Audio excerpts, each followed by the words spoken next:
This episode is brought to you by theskillmodeler.com. Hey guys, back again with another older project, and this one is not even model related except for the paints that I use.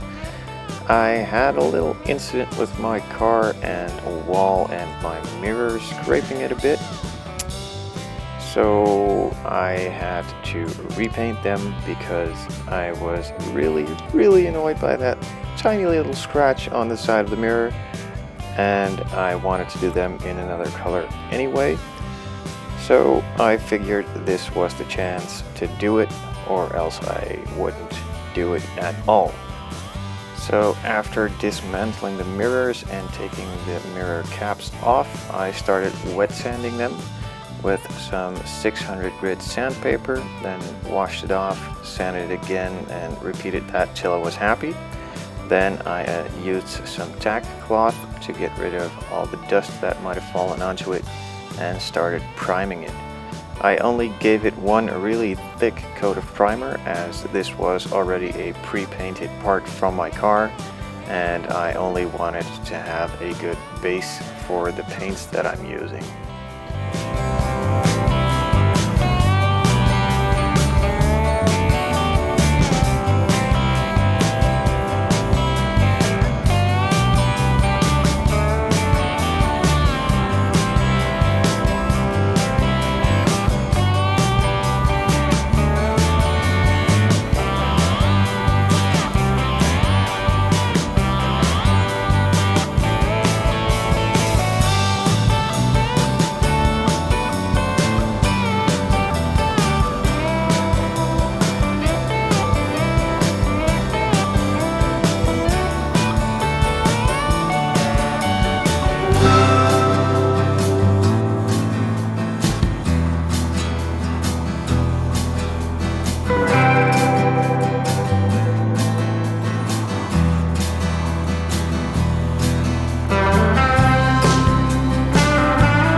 Now that the primer has been applied, I let that sit for a couple of hours to let it dry thoroughly, and then came back wet sanding it smooth again, getting it ready for the base coat.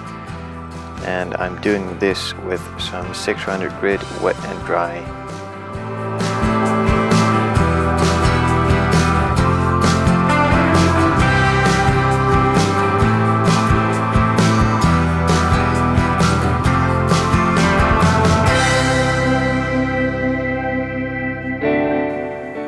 Now that everything is smooth, it was time to apply the first color coat. I'm going to apply 4 color coats, as this is a pretty big surface, and I'm doing this with an airbrush, and this should have been done with big spray cans or a mini spray gun, but as I don't want to buy spray cans to do this, and I already had my airbrush, I didn't want to spend the money on a minigun, so I used what I had, and in the end it all worked out great. But I also know that I don't want to go any bigger. I'm not going to paint a 1 to 12th scale model with my airbrush. I need to get a minigun for that, but that's all in the future, and I'm not going to worry about that right now. This first coat is a bit light and a bit all over the place and stripy, as you can see, but that will all be fixed in the next couple of coats.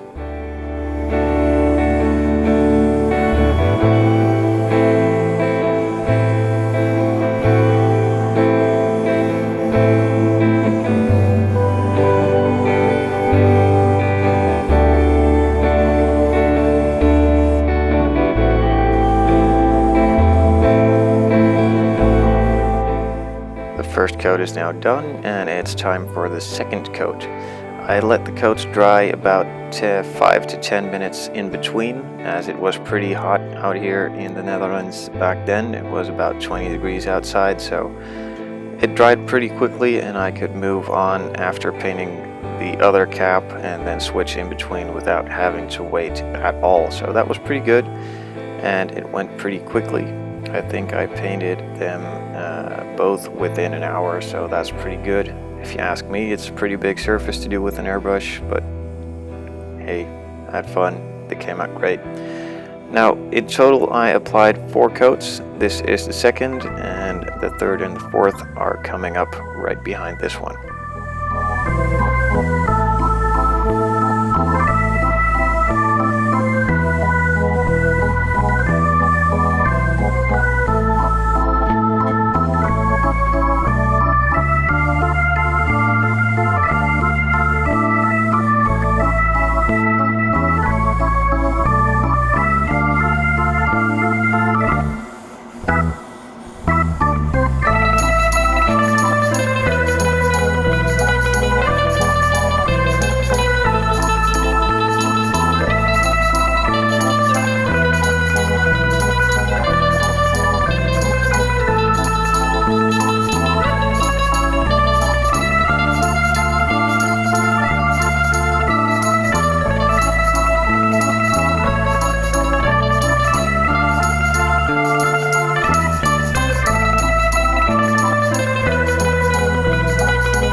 After applying that fourth coat, I let it dry for about 10 to 15 minutes and started up mixing my clear coat.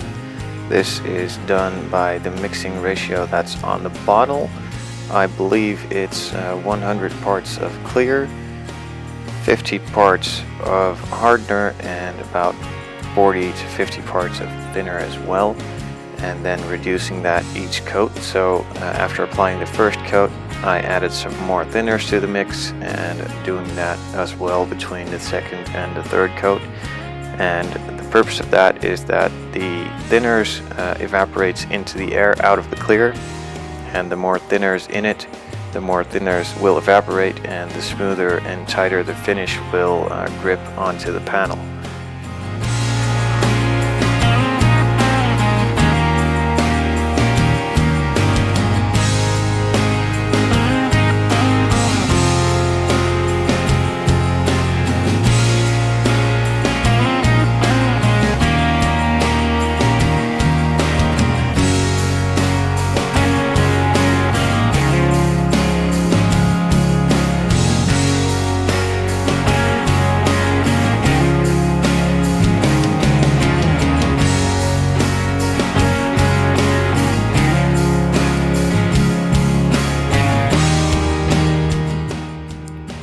After applying that first coat, I painted the other part and then went straight back to this one.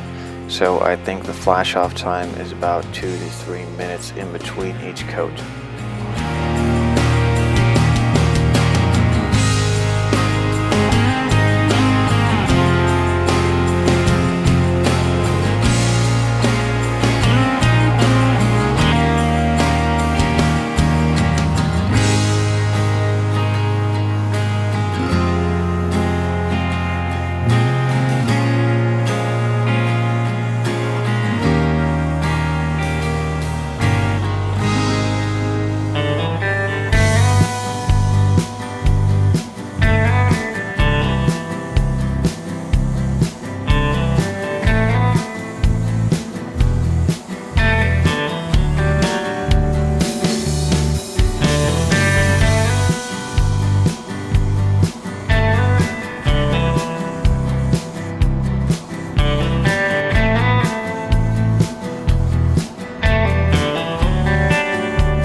That's pretty much it. These are some pictures of the final results. I am pretty much stoked. Every time I walk up to the car, it makes me think of me doing this, and I am absolutely in love. It makes the car look really good. It's just a little touch, a little fun weekend project, easily to do by yourself. As you can see, I did it, so you can do it as well. Check us out on Facebook for more projects and model building stuff. Questions or suggestions, post a comment or shoot me an email. And as always, thanks for watching. Hope to see you guys next time.